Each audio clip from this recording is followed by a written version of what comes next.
Bueno, vamos a iniciar. Muy buenas noches. Qué gusto saludarles a cada uno, a cada una de ustedes. Espero que se encuentren bien. Vamos pues entonces a continuar con el curso de filosofía. La clase anterior pues iniciamos ya con el capítulo número 1. Estamos apenas iniciando el curso, ¿verdad? Con la unidad 1, pensamiento crítico y acción. Y el capítulo 1 de esta unidad que se llama Salir de la caverna. Apenas estamos empezando a dibujar, a tratar de conceptualizar y de tener una comprensión acerca de qué es la filosofía, para qué sirve.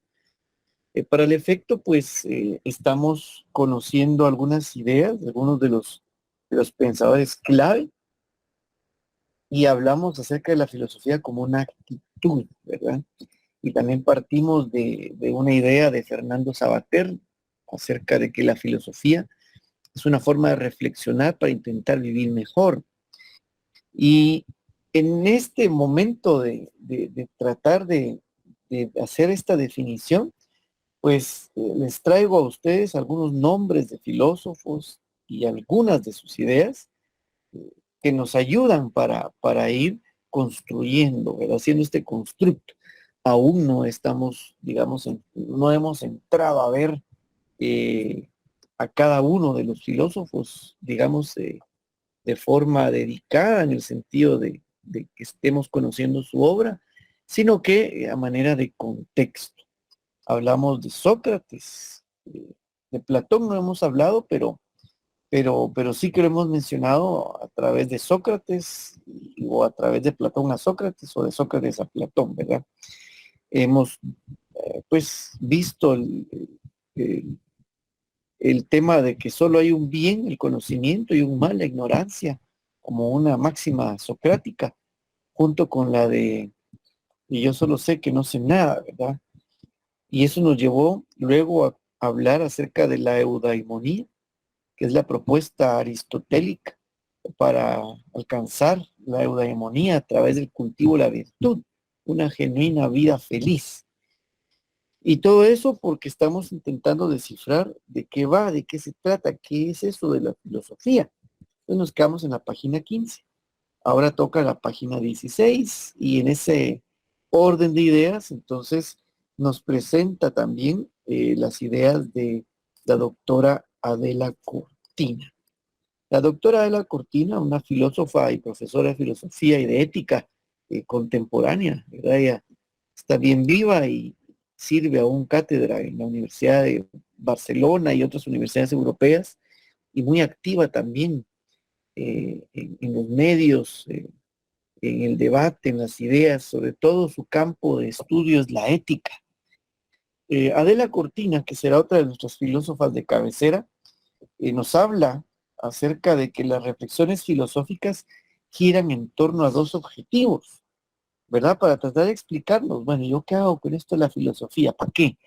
Entonces, Adela Cortina nos dice que los objetivos, estos dos que se proponen alcanzar a través de las reflexiones filosóficas, es el primero, la búsqueda de los secretos para organizar la vida de forma inteligente, de tal forma que nos permita ser sanos. Y el segundo de ellos es la búsqueda del conocimiento, la búsqueda de la verdad, lo cual pues se puede interpretar como un esfuerzo, significa un esfuerzo por desentrañar los secretos de la realidad y darles una explicación racional y coherente, ¿verdad? Así es como nos asomamos a la verdad. En ese sentido, en la página 16, que es donde encontramos esto, también nos comparte aquí el autor eh, una idea de Marinov. ¿Cómo es que se llama este señor? Vamos a ver.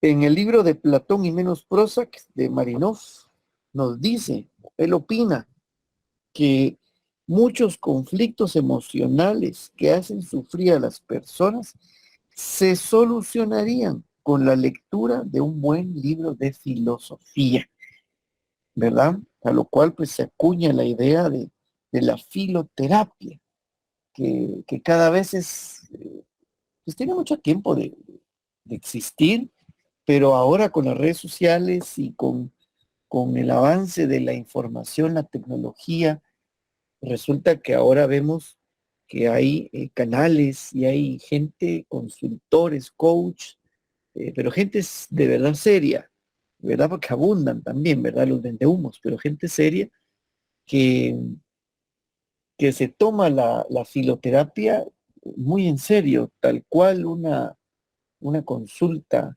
médica, ¿verdad? Tal cual una consulta para resolver un problema profundo. Entonces, esto de tomarnos la vida con filosofía también, a propósito, aprovechar para poderles hacer una lectura. Quiero compartirles y les voy a leer una página, me voy a cambiar de libro. Este es mío y pues, les voy a leer una página.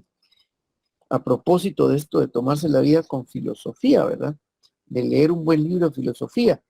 Eh, Tengo el libro de la doctora Miriam García Rodríguez que se llama Filosofía para tiempos heroicos. La doctora García, ella es doctora en filosofía y profesora de filosofía, directora de la Asociación Filónemos en la Universidad de Oviedo, en España, ¿verdad? Ella escribió acá, este libro me lo conseguí recientemente en medio de la pandemia, ¿verdad? Es de reciente edición, ¿verdad? En realidad lo editó en el 2022, sí, pues a finales del año pasado lo conseguí, post-pandémico ya libro, pero les voy a compartir una página. Dice, ¿qué significa tomarse la vida con filosofía? Una de las expresiones populares con la que más solemos asociar la filosofía es aquella que nos invita a tomarnos la vida. Pues eso, con filosofía. ¿Quién más o quién menos ha pronunciado esta frase o la ha oído decir a alguien, viendo que no puede cambiar su destino? Acepta con serenidad los avatares de la vida. Las cosas son como son y no vale la pena desesperarse ante lo inevitable. Mejor tomarse las cosas con filosofía. Después de todo, la finalidad de la filosofía ha sido desde su origen la búsqueda de una vida buena, una vida digna de ser vivida. Y ello pasa necesariamente por ser feliz, una felicidad que no se compra, sino que se construye día a día con las decisiones que tomamos. Como nos enseñó el filósofo griego Aristóteles, la felicidad no consiste en el consumo masivo de productos rápidamente desechables o de experiencias pasajeras que dejan tras de sí una mayor sensación de vacío y desasosiego, sino en llegar a ser personas equilibradas, capaces de comprender y controlar nuestras emociones. Y el único medio para lograr hacer esto es aprender a pensar. Y de ahí que me gustó este libro para compartirles, ¿verdad? Porque justamente ese es el gran objetivo con este curso, que el estudiante de derecho tenga las herramientas para crear o fortalecer sus competencias que le ayuden a aprender a pensar. Si algo nos ha enseñado la reciente situación de alarma sanitaria, es que las respuestas de la ciencia y la tecnología no son suficientes y nos han dejado sumidos la mayor parte de las veces en una desconocida preocupación permanente sin grandes escenarios de seguridad a la vista. Cuando esto ocurre ante el alarmante estallido de acontecimientos que no podemos controlar, volvemos la mirada hacia la filosofía en busca de una reflexión que transita por caminos muy diferentes a las frases motivadoras de estilo Knight y los pronósticos apocalípticos de teorías de la conspiración. De estas ya abro para, paréntesis para mi comentario, ¿verdad? Y que de esto está lleno el algoritmo en las redes sociales, ¿verdad? Hay que tener, bueno, no hay que tener cuidado, sino lo que hay que es saber pensar y leer para que a uno un vendehumos no se lo babosee, pues, en otras palabras. Pero aquí quiero comentar esto que dice la doctora García acerca de precisamente esta época de pandemia y pospandemia, que a pesar, digamos, del avance de la ciencia, de la medicina, de las explicaciones científicas, técnicas, de las vacunas, de la parafernaria, digamos, en torno a la pandemia, experimentamos durante la pandemia una necesidad como seres humanos de ayuda en la salud mental. ¿Quién nos pueda acompañar y explicar por qué ocurre lo que ocurre? ¿Cómo entiendo la realidad? ¿Cómo puedo sobrellevar mis emociones y la realidad en la que estoy viviendo? Y de ahí que fue, pues para mí que soy profesor de filosofía, fue también muy grato y revelador ver cómo en medio de la pandemia de pronto los grandes medios de comunicación ya no encontraban cómo contar la historia y cómo explicar lo terrible que estaba pasando de la pandemia, del virus, ¿verdad? Y entonces se volvió la mirada hacia los filósofos, hacia los antropólogos, hacia los sociólogos, hacia los psicólogos, los psiquiatras, ¿verdad? Que dentro de su especialidad pudieron ayudar a la sociedad en general, ¿verdad? Tanto desde el acompañamiento de la salud mental como a las grandes explicaciones filosóficas de entender el momento, qué está pasando, ¿verdad? Y que esto tampoco es nuevo, pero hay que entenderlo. Se puso muy digamos, de moda, vamos a decir, pero saltó a la opinión pública la obra y el pensamiento de grandes autores que ya eran bastante relevantes y conocidos, pero con esto su exposición mediática y a la opinión pública se aumentó exponencialmente. Al menos un par de ellos, Slavoj Žižek, ¿verdad? El otro, Byung-Chul Han, están vivos, ¿verdad? Y entonces resulta que la gente empezó a darle sentido y a entender las situaciones de la pandemia a partir de las lecturas y de las propuestas filosóficas y sociológicas de estos grandes pensadores que están vivos y vigentes, y que son profesores también, ¿verdad? Y escritores y filósofos. Y entonces, pues como están vivos, los fueron a buscar y para que ellos mismos mejor se pronunciaran. Y entonces fue un boom, ¿verdad? Junto con eso vimos cómo, pues sobre todo en países más desarrollados, pues consultaron a profesores de filosofía.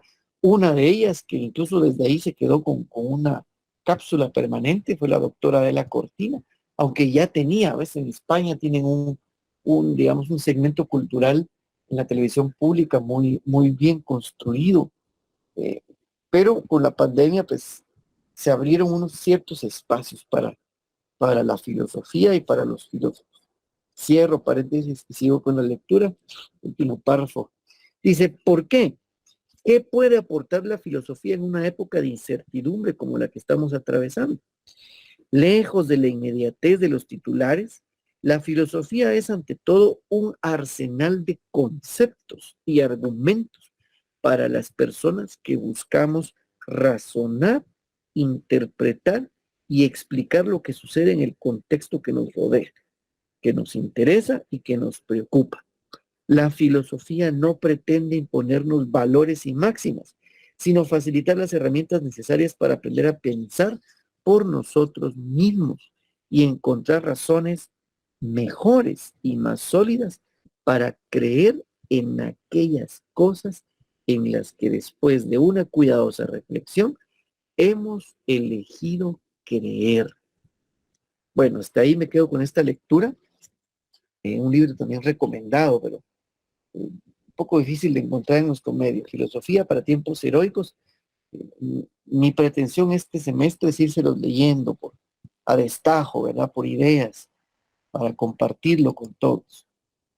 Bueno, regresamos entonces a la página 16 y 17, ¿verdad? De nuestro libro de Introducción a la Filosofía.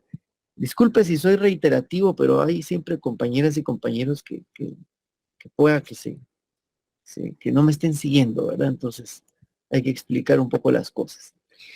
Entonces, estábamos hablando pues de estas ideas, de la cortina, de esos dos objetivos de la filosofía, y eso nos llevó a, a leer este fragmento de Miriam García y a hablar acerca de entonces el papel de la filosofía, ¿verdad? Sin embargo, una de las cosas de fondo que sí que hace la filosofía es ayudarnos a pensar. Y en ese sentido, eh, conviene, ¿verdad? Conocer las características de la filosofía. Entonces, la filosofía pues también está muy bien sistematizada y desde un punto de vista histórico pues está sistematizada, está ordenada, tiene una metodología y tiene un enfoque histórico. Sin embargo, no solo es eso, tampoco solamente es el aprendernos, ¿verdad? La historia, las ideas y tal. Es mucho más importante preguntar, dialogar, reflexionar, debatir. Pero claro, sí necesitamos ese contexto, ese bagaje cultural histórico. Entonces, ya llevamos varias páginas reflexionando acerca de la filosofía, dice en la página 16, ¿verdad? Y sin embargo, pues la filosofía, como me atreví yo a parafrasear a un gran maestro, no sirve de nada en realidad, no resuelve nada en lo inmediato, ¿verdad? La filosofía se ocupa de las cosas trascendentales, de lo que es abstracto, ¿verdad? Y de ahí los grandes problemas filosóficos.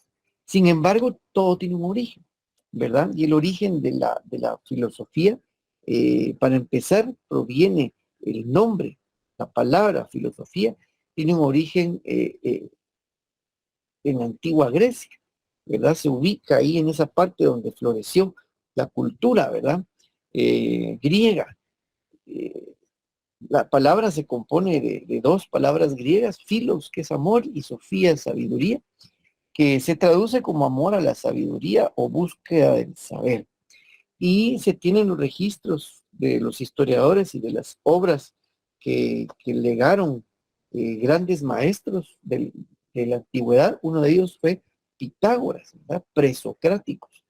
¿Qué es esto? Que antes de Sócrates no se concebía a la filosofía como, pues, como este estamento de reflexión, de estudio, de conocimiento, como ese pretexto para podernos entender y conocer el mundo, sino que antes habían grandes maestros y escuelas de conocimiento, pero que se ocupaban de temas disciplinares específicos. Pitágoras, por ejemplo, con las matemáticas, la geometría, ¿verdad? A él le interesaba también mucho el estudio del fuego, bueno, en fin. Entonces Pitágoras dijo frente a sus alumnos, y de ahí surgió eh, el vocablo este de la filosofía, según los historiadores. Eh, en alguna ocasión Pitágoras mencionó, yo no soy un sabio, sencillamente soy un amante del saber. Y a partir de ahí, entonces se fue de boca en boca hasta que Sócrates recogió, ¿verdad? Este sentimiento de pitagórico, ¿verdad? Del amor por el conocimiento y lo llevó al otro nivel, al nivel de la mayéutica, al nivel de, de la reflexión de boca en boca, en la calle, en el mercado, en donde fuera a ocuparnos de las cosas más profundas, ¿verdad? De los problemas fundamentales, que ya vamos a ver cuáles son, ¿verdad?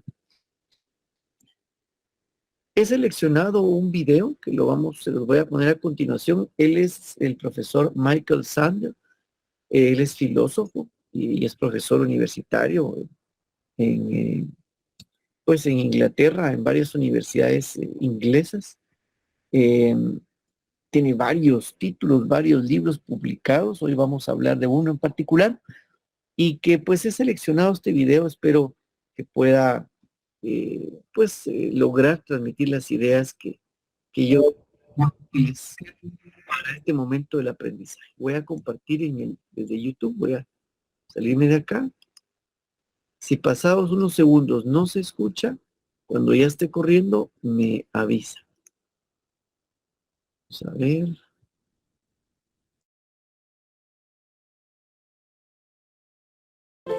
Sócrates fue el primer filósofo de la tradición occidental y no daba conferencias desde un pedestal.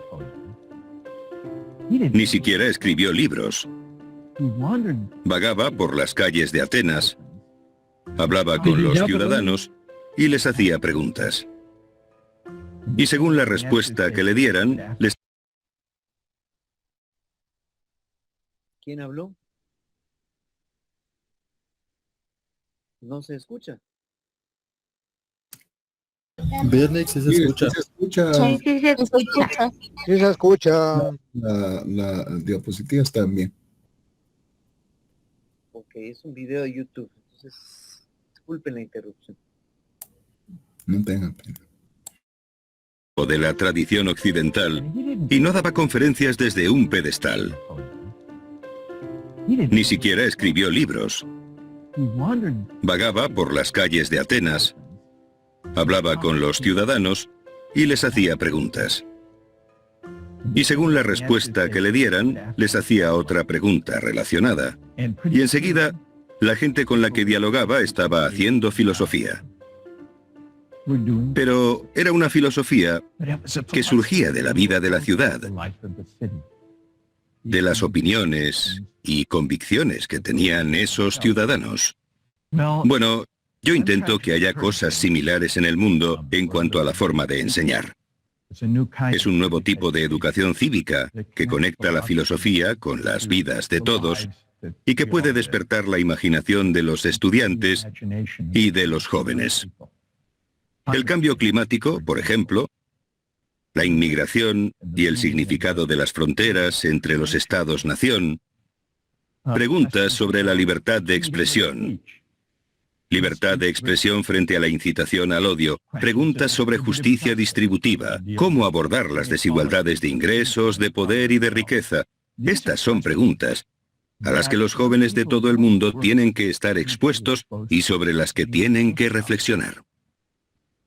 Los jóvenes necesitan aprender la habilidad de debatir y argumentar, incluso con argumentos de los que tendemos a rehuir porque pueden implicar cuestiones éticas o cuestiones sobre valores que pueden ser controvertidas. Y este es uno de los desafíos para los profesores de educación cívica, tanto en las escuelas como en los institutos y universidades. Muy a menudo, los profesores evitan debatir mucho en el aula porque, y esto es comprensible, se preocupan de que los estudiantes puedan chocar y no respetarse unos a otros o que se limiten a gritar sus opiniones y convicciones. Así que creo que tenemos que empezar en las escuelas. Creo que también tenemos que intentar cambiar la forma en que los medios nos enseñan en qué consiste el discurso público. A menudo nos muestran ejemplos muy malos que nos dan una lección equivocada. Nos muestran enfrentamientos a gritos entre políticos de distinto signo político, en lugar de un debate razonado sobre cuestiones realmente importantes. Nosotros reunimos a un grupo de estudiantes de Japón, China y Corea del Sur para debatir el peso moral del pasado sobre el presente y para preguntarles de qué modo la historia, especialmente la historia de la Segunda Guerra Mundial, sigue influyendo y complicando las relaciones actuales entre estos tres países en particular, para preguntarles qué piensan sobre la historia que se les enseñó en su país y en los países de los que procedían los demás estudiantes. Pero lo que más me llamó la atención fue la honestidad y la pasión con la que hablaban estos jóvenes. Reflejaban las sociedades de las que procedían, pero también reflexionaban críticamente sobre las historias que les habían enseñado. Recuerdo un momento en particular en el que estábamos discutiendo la cuestión de pedir disculpas públicamente, la exigencia de que Japón pidiera disculpas por sus actos durante las décadas de 1930 y 1940 en China y Corea. Este es un punto de tensión continua entre estos países. Y Una de las jóvenes de China, esto lo grabamos en Tokio, ella dijo, en realidad hasta anoche yo no sabía que Japón en el pasado se había disculpado. Yo le dije, ¿y cómo te has enterado? Y ella dijo, cuando llegué aquí anoche me conecté a Internet y busqué en Google y me enteré de cosas que no sabía.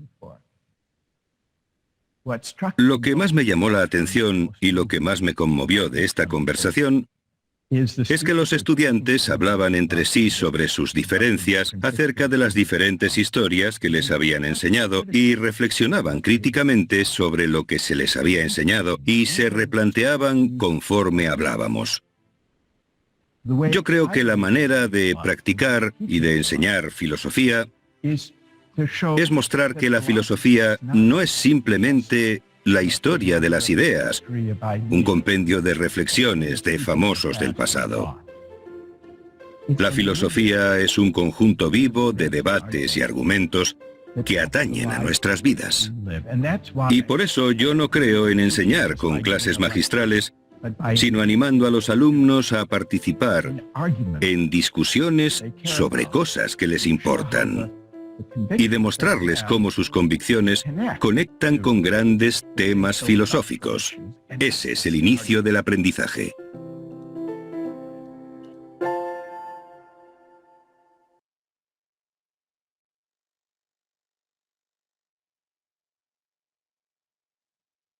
Bueno, pues a mí me ha parecido siempre muy interesante desde que conocí las lecturas en principio y luego los videos y las charlas. Hay mucho material de Michael Sandel. Voy a aprovechar para compartirles ahí en el chat el video, ¿verdad? Para que lo tengan, es de dominio público. Es bueno que enriquezcan tus ideas con otro tipo de material, ¿verdad? Entonces, muy interesante también el posicionamiento, ¿verdad? Me gusta y es también un norte que me ayuda a poder escoger el material y la forma en que tratamos este curso, que finalmente tiene un objetivo, tal vez es uno de los objetivos eh, que más complicados de toda la carrera, que es ayudarles a pensar.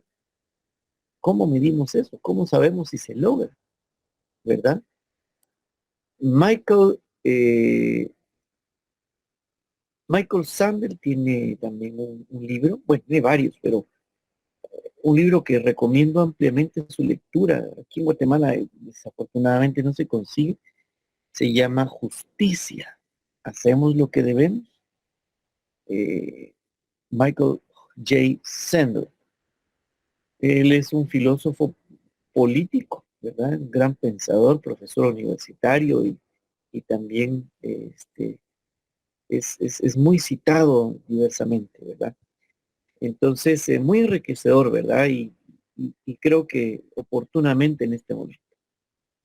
Antes de avanzar, pues quisiera saber si hay algún comentario, alguna reacción, alguna reflexión de tanto de lo presentado en su pantalla, del curso propiamente, bueno, todo desde el curso, ¿verdad? Como de estas ideas y escuchadas de la voz del profesor Sander. ¿Qué piensan? Si algún comentario, ahora hay un momento. Kevin Lares, adelante. Muy buenas noches, licenciado. Buenas noches, compañeros.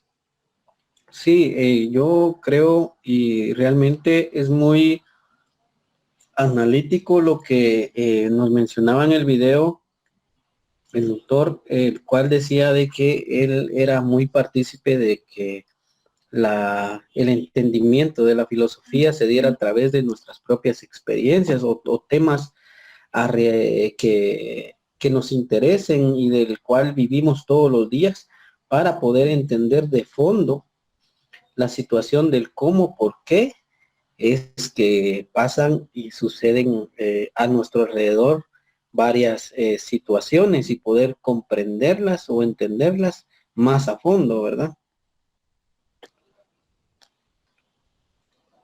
Muchas gracias, Kevin, por los comentarios. De otra manita, Seleni. Buenas noches. Sí, a mí lo que me impactó realmente fue la palabra de un conjunto vivo.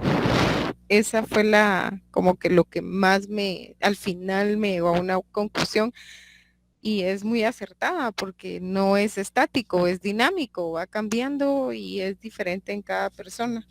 Entonces, eso fue lo que a mí me gustó realmente, esa palabra, conjunto vivo. Somos un conjunto vivo de seres que está transformando su realidad constantemente. Así es, Eleni, así es, Kevin. Efectivamente, creo que son dos conceptos y miren qué bonito, en cada grupo que presento yo el mismo video, se fijan en cosas, en aspectos que están ahí, ¿verdad? En su conjunto están ahí y cada quien se fija en algo distinto. Precisamente, Kevin, esa apuesta que además viene de la mayéutica de Sócrates, de poder filosofar a partir de las cosas, de los temas de tu medio, pero sobre todo de las cosas que son importantes. Ya mencionaba ahí el profesor cómo enseñar filosofía, pero desde esos temas que son los que le importan a las personas, ¿verdad? ¿Cómo podemos hablar de filosofía o cómo reflexionamos de forma filosófica?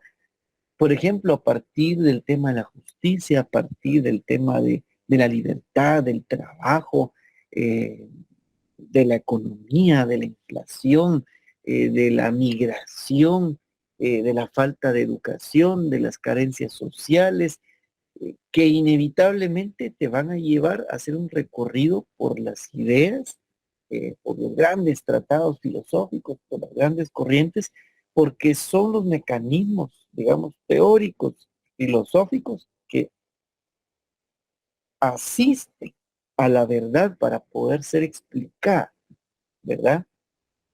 En el sentido no que la verdad necesite algo que le asista, sino que pues confluyen pues para poder explicar los fenómenos y que incluso ahí la filosofía se ocupa de cosas aún más trascendentales, ¿verdad?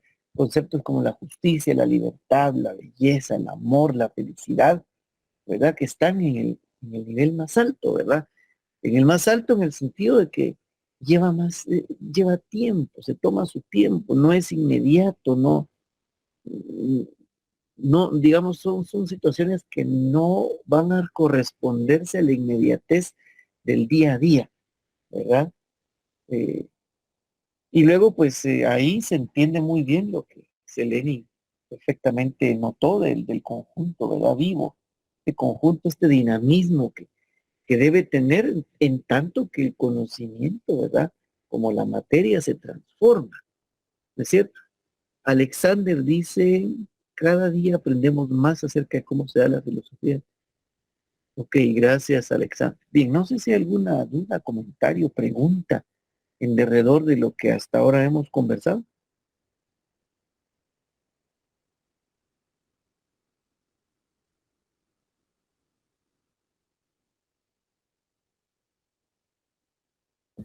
Todo claro, licenciado, gracias.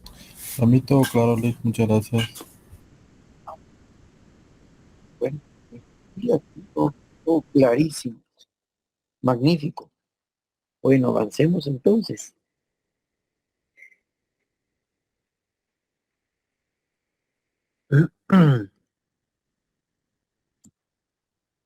Ok.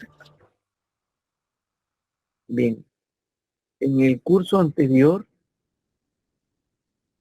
uno de los compañeros compartió el enlace del libro que les mencioné, que los quiero compartir yo también, ¿verdad? Que ahí apareció en los mensajes, así que por accidente se los estoy poniendo ahí, ¿verdad? Pero ya que lo tienen, lean, vayan y lean. Aquí en nuestro país es difícil conseguir este material y pues ahí apareció, ¿verdad? Así que lean. Justicia, hacemos lo que debemos, de Michael Sandler. Precisamente una compañera me dejó pensando, duditativo, me hizo una pregunta. ¿Cómo a pesar de que podemos definir y saber el concepto de justicia, verdad? Y más si somos abogados, abogadas, ¿cómo es que sabiendo eso, cómo explicarnos que los operadores de justicia tomen decisiones arbitrarias contraviniendo leyes, reglamentos y a la misma justicia? ¿Cómo es posible eso? ¿Verdad? ¿Cómo nos lo explicamos? Y bueno, citaron el tema del proceso electoral de nuestro país, pero claro, no es el único tema, ¿verdad? Entonces, ¿cómo podemos reflexionar a partir de la filosofía en el tema de la justicia? ¿Cómo podemos nosotros saber si con nuestras decisiones estamos haciendo lo que se debe, ¿verdad? Y eso pues extrapola, como dijo el profesor Sandel, a lo cotidiano, ¿verdad? Al mundo, a lo que es del mundo, es lo que existe. Aquí les dejo entonces esta lectura para que tengan algo que curiosear el fin de semana, que ya les digo ahí por accidente apareció en el... Bien, entonces, si no hay más dudas, más preguntas, vamos a parar hoy por aquí. Y espero que nos podamos encontrar la próxima semana y continuar pues con esta aventura del saber, esa aventura del conocimiento. Lea en su fin de semana lo que pueda, aunque sea su libro de filo, lea un par de páginas. Para la próxima semana trataremos de trabajar con Platón y con el mito de la caverna para poder hablar acerca de las características de la filosofía y sus áreas de interés. Y como si nada, nos vamos a comer ya el capítulo 1. Bueno, por hoy es todo. Les deseo una feliz y reparador fin de semana. Nos vemos. Muchas gracias, licenciado. Gracias. Gracias, licenciado. Feliz noche. Feliz noche. Buenas noches, Gracias, Lick. licenciado. Feliz noche. Feliz noche, Lick. Noches.